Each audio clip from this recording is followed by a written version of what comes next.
नमस्कार विद्यार्थी मित्रांनो, आपण या व्हिडिओमध्ये जे विद्यार्थी इलेक्ट्रिकल सेकंड सेमिस्टरला आहेत, म्हणजे जे विद्यार्थी फर्स्ट इयर इलेक्ट्रिकल सेकंड सेमिस्टरला आहेत, त्यांना एलिमेंट्स ऑफ इलेक्ट्रॉनिक्स म्हणजेच ईओई नावाचा सब्जेक्ट आहे आणि त्या सब्जेक्टचा सब्जेक्ट कोड आहे 312309। विद्यार्थी मित्रांनो, तुम्हाला जेव्हा पेपर सुरू झाला तेव्हा क्वेश्चन पेपर हातात येतो, त्या क्वेश्चन पेपरवरती त्या सब्जेक्टचं नाव नसते, फक्त त्या सब्जेक्टचा सब्जेक्ट कोड असतो। म्हणजे तुम्हाला सब्जेक्ट कोड लक्षात ठेवायचा आहे।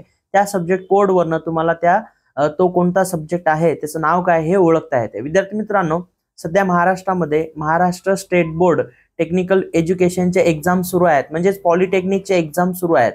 तर ह्या एक्झामसाठी तुम्हाला व्यवस्थित अभ्यास करावा लागते। तर मेन म्हणजे तुम्हाला एलिमेंट्स ऑफ इलेक्ट्रॉनिक्स हा जो इलेक्ट्रिकल सेकंड सेमिस्टरला हा जो सब्जेक्ट आहे, त्याच्यामध्ये टोटल 5 चॅप्टर आहेत।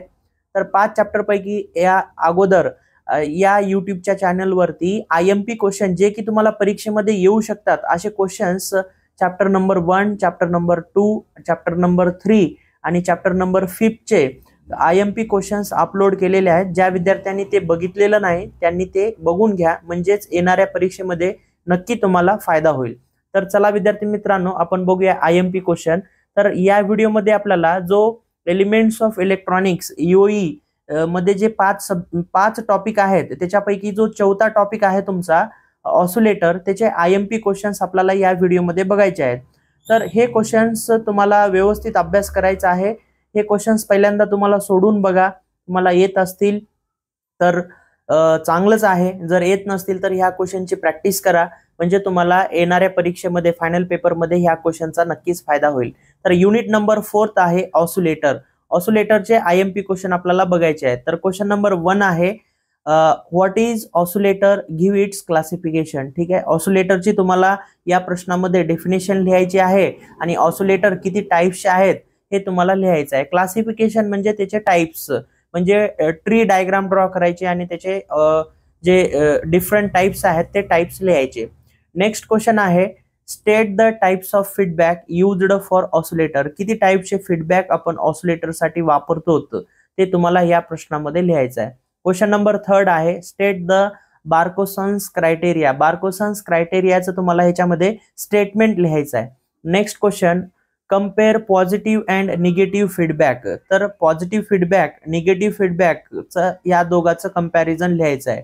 ठीक आहे, या कंपॅरिझनच्या क्वेश्चन मध्ये तुम्हाला एखाद्या वेळेस डिफाईन पॉझिटिव्ह फीडबॅक आलं ते सुद्धा तुम्हाला लिहिता येते, किंवा डिफाईन निगेटिव्ह फीडबॅक आलं ते सुद्धा लिहिता येते, किंवा write a short notes on positive feedback किंवा write a short notes on negative feedback असा सुद्धा प्रश्न आला तरी तुम्हाला ते लिहिता येते। त्याच्यामुळे कंपॅरिझनचे क्वेश्चन्स व्यवस्थित अभ्यास करायचं।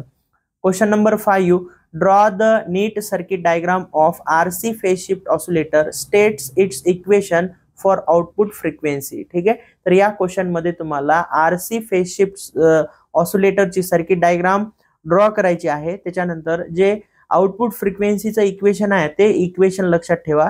या सगळ्या ऑसिलेटर्सचे आउटपुट इक्वेशन जे आहेत फ्रिक्वेन्सीचे ते लक्षात ठेवा। एखाद्या वेळेस त्याच्यावरती प्रॉब्लेम सुद्धा तुम्हाला परीक्षेमध्ये येऊ शकतो, आणि प्रॉब्लेम आला तर त्या ठिकाणी फॉर्म्युला जर तुम्हाला लक्षात असेल फ्रिक्वेन्सीचा, तर त्या फॉर्म्युल्यामध्ये फक्त व्हॅल्यू पुट करायचं आणि आन्सर कॅल्क्युलेट करायचं। एकदम सोपा प्रश्न तुम्हाला येतो, कारण थेरी तुम्हाला 2-3 पेज लिहावं लागते 4 मार्कसाठी किंवा 6 मार्कसाठी, आणि त्याच्यावरती जर प्रॉब्लेम आला समजा तर तुम्हाला 3-4 पेज लिहिण्यासाठी तुम्हाला 15-20 मिनिटं लागतात, 15 मिनिटं तरी लागतात। ठीक आहे, आणि तुम्हाला मेन म्हणजे हे प्रॉब्लेम कॅल्क्युलेट करायचा असेल तर फक्त तुम्हाला 2 मिनिटांमध्ये कॅल्क्युलेट करता येते। क्वेश्चन नंबर 6 आहे draw the circuit diagram of Hartley oscillator and give the function of each component. ठीक आहे, तर हार्टली ऑसिलेटरची तुम्हाला डायग्राम व्यवस्थित ड्रॉ करायचं आहे आणि प्रत्येक कंपोनंटचं काय फंक्शन आहे त्याचं एक्सप्लेनेशन लिहायचं आहे। ठीक आहे, असे क्वेश्चन तुम्हाला परीक्षेमध्ये 4 किंवा 6 मार्कसाठी येतात। Next question draw the circuit diagram of Colpitts oscillator, explain its working principle, write equation for output frequency. या क्वेश्चन मध्ये बघा सर्किट डायग्राम ड्रॉ करायचा आहे, त्याचं वर्किंग प्रिन्सिपल एक्सप्लेन करायचं आहे आणि त्याचं आउटपुट फ्रिक्वेन्सीचं इक्वेशन लिहायचं आहे। ठीक आहे, तर नेक्स्ट क्वेश्चन आहे question number 8 draw and explain crystal oscillator. तर क्रिस्टल ऑसिलेटरचं तुम्हाला या ठिकाणी ड्रॉ अँड एक्सप्लेन म्हणलंय, सर्किट डायग्राम ड्रॉ करायचं आणि त्याचं एक्सप्लेनेशन लिहायचं. एक्सप्लेनेशन, ड्रॉ आणि एक्सप्लेन म्हणलंय ना, सर्किट डायग्राम, एक्सप्लेन आणि आउटपुट फ्रिक्वेन्सीचं इक्वेशन. नेक्स्ट क्वेश्चन आहे state the applications of oscillator. विद्यार्थी मित्रांनो, हा क्वेश्चन तुम्हाला 2 मार्कला बऱ्याच वेळेस आलेला आहे, ह्याही वेळेस येऊ शकतो. ऍप्लिकेशन्स तुम्हाला ऑसिलेटर्सचे व्यवस्थित ऍप्लिकेशन्स लिहायचे आहेत. जवळपास सगळेच ऑसिलेटरचे सेम ऍप्लिकेशन्स आहेत. ठीक आहे, 2-3 ऍप्लिकेशन जर सोडलं तर ऍप्लिकेशन्स हे सगळ्याच ऑसिलेटरचे सेम आहेत. त्याच्यामुळं कॉमन ऍप्लिकेशन्स लक्षात ठेवायचं आणि परीक्षेमध्ये कुठल्याही टाईपच्या ऑसिलेटरचं जर ऍप्लिकेशन्स आले तर तेच ऍप्लिकेशन्स लिहायचे. क्वेश्चन नंबर 10 आहे compare RC, LC and crystal oscillator. तर RC ऑसिलेटर, क्रिस्टल ऑसिलेटर आणि LC ऑसिलेटर याचे सर्किट डायग्राम, ऍप्लिकेशन्स, कोणकोणते कंपोनंट यूज केले ते सगळं डिटेलमध्ये कंपॅरिझनचे पॉइंट्स लक्षात ठेवायचं. आणि थेरीला जर तुम्हाला क्वेश्चन आला समजा RC, LC, क्रिस्टल, तर ते सुद्धा तुम्हाला लिहिता येते. म्हणजे हे 10 क्वेश्चन अतिशय महत्वाचे आहेत जे की तुम्हाला परीक्षेमध्ये फायनल पेपरमध्ये EOEच्या तुम्हाला बघायला मिळतील. तर विद्यार्थी मित्रांनो, हे होते अतिशय महत्वाचे क्वेश्चन्स जे की तुम्हाला फायनल पेपरमध्ये येऊ शकतात ऑसिलेटर चॅप्टरवरचे. तर विद्यार्थी मित्रांनो, हा जर व्हिडिओ तुम्हाला आवडला असेल तर नक्की या व्हिडिओला लाईक करा आणि मॅक्झिमम तुमच्या मित्रांना या व्हिडिओची लिंक शेअर करा. आणि या यूट्यूब चॅनलला जर तुम्ही सबस्क्राईब केलं नसेल तर सबस्क्राईब करून घ्या.